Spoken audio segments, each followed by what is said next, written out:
Passons au sport. L'année 2014 a été sportive, si on regarde le résultat de nombreux clubs, et aussi des équipements sortis de terre. Tout de suite, quelques images d'une saison sportive chalandaise.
Cette année, de nombreux clubs sportifs montpellier dans leur domaine, je ne peux pas les citer tous tellement il y en a, mais c'est à la grande joie de Français de Girard, on me l'a joindre.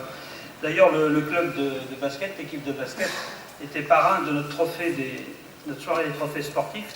Donc, bien sûr, pour les valoriser suite à leur remontée en National 1.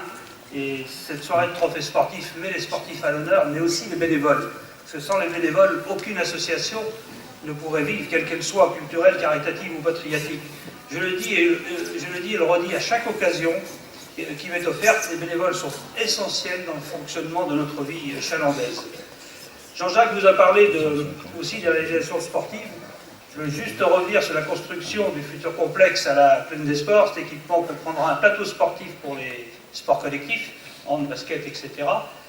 Une tribune de 500 places, une salle de gymnastique et une salle pour les sports de combat, partagée entre les sports asiatiques et la boxe. Elle sera mise en service à la rentrée 2015 avec le nouveau collège public, puisque le nouveau collège va ouvrir à la rentrée 2015. Il mettra lui-même ses équipements à disposition des clubs, puisque nous avions souhaité auprès du Conseil général que les équipements soient construits en dehors de l'enceinte, ce qui a été fait, donc ce qui permettra de les utiliser en dehors des heures, bien sûr, d'ouverture de l'établissement. Un peu moins rigolo, je voudrais juste revenir sur les contraintes budgétaires que j'évoquais en début de soirée. Elles risquent d'impacter bien sûr les investissements pour d'éventuels futurs équipements, mais aussi vraisemblablement, il faut s'y préparer à des baisses de subventions accordées aux associations. Chaque demande, chaque situation sera examinée au cas par cas. Il ne s'agit pas de financer directement les comptes épargne des associations, mais il ne faut pas non plus décourager les bénévoles, il ne faut pas vous décourager. Et continuer à être présent en cas de problème financier. Cela s'est déjà produit. Et à cela, il y en a dans la salle. Nous avons prouvé que nous tenions nos promesses. Et si demain, il devait malheureusement y avoir d'autres associations, nous serons présents aussi. Notre rôle n'est pas de donner de l'argent sans regarder, mais notre rôle est de sécuriser les présidents et les trésoriers, qui sont tous bénévoles et qui donnent déjà beaucoup de leur temps sans compter. On profite bien sûr pour les saluer à nouveau. Le centre aquatique. Je ne savais pas comment faire pour ne pas en parler. Donc, je parle sous couvert de mes collègues de la communauté de communes. Ce projet, vous le savez, est communautaire, il a pris du retard et il prend du retard. La maîtrise du foncier est plus longue que nous l'avions pensé, mais ça avance. La ZAC est créée, attaquée certes n'est créée, et nous sommes en négociation pour acquérir le terrain nécessaire. Les élus communautaires sont tous d'accord sur le projet et d'accord pour franchir les obstacles. Nous avons quelques raisons de penser qu'il peut y en avoir.